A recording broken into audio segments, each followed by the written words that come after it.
뜨거운 여름이 오기 전 논에 심은 벼는 제법 키가 자라 있었다.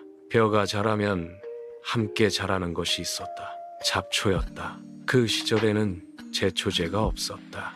논이 풀은 손으로 뽑아야 했다. 아버지와 형들은 허리를 굽혀 끝도 없이 풀을 뽑았다. 우리 집만의 일이 아니었다.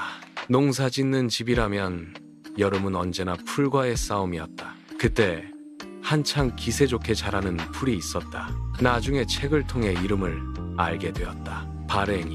길가에서도 보도블록 틈에서도 가뭄 속에서도 끈질기게 자라는 풀. 한여름의 햇볕을 오히려 즐긴다는 잡초. 지구상에 가장 널리 퍼진 풀이라는 설명도 보았다. 그놈의 발행이가 그해 여름 내 장난의 재료가 되었다. 놀거리가 마땅치 않던 어느 날 나는 부하 둘 셋을 데리고 집 앞 논길로 나갔다. 논둑 양쪽으로 무성하게 자란 발행이를 한 줌씩 양손에 잡아 위를 묶어두었다. 뜸성 뜸성 사람이 걷다 보면 발이 걸릴 만큼만. 그리고는 멀리 떨어져 아무 상관없는 척 다른 놀이를 했다. 기다렸다. 누군가 걸려 넘어지기를. 나는 늘 그랬다.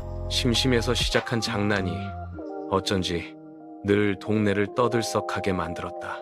정말 큰일로 만들 생각은 없었는데 왜 세상은 내 장난을 그렇게 심각하게 받아들이는지 그때는 이해하지 못했다.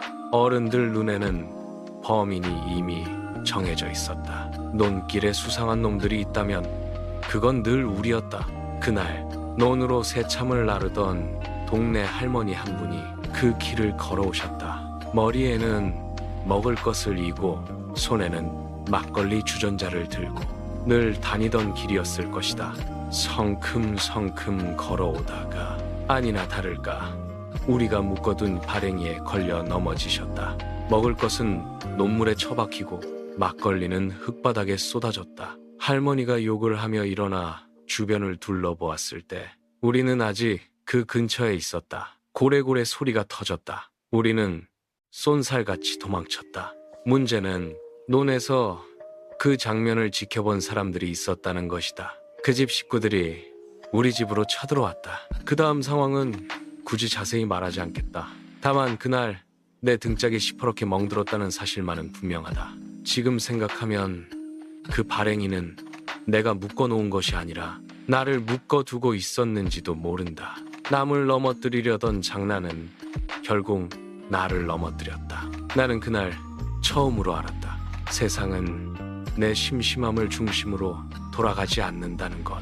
재미로 한 일이라도 누군가에게는 하루의 노동과 노동의 피로를 풀어줄 술 한 잔을 망치는 일이 될 수 있다는 것. 어린 나는 넘어지는 장면을 상상하며 웃었지만 넘어진 뒤의 수습은 상상해보지 않았다.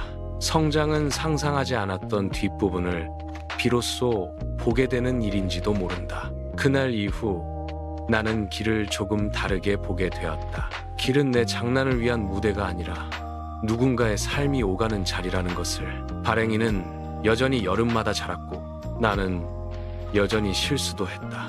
하지만 적어도 누군가의 발목을 묶어 넘어지게 만드는 재미는 그날로 끝났다. 지금까지 내 등짝이 온전히 남아있는 것을 보면 하느님께서도 몇 번은 나를 말려주신 셈이다. 아마 잘한다는 것은 풀을 묶는 사람이 아니라 풀을 뽑는 사람의 허리를 한 번쯤 떠올릴 수 있게 되는 일일 것이다.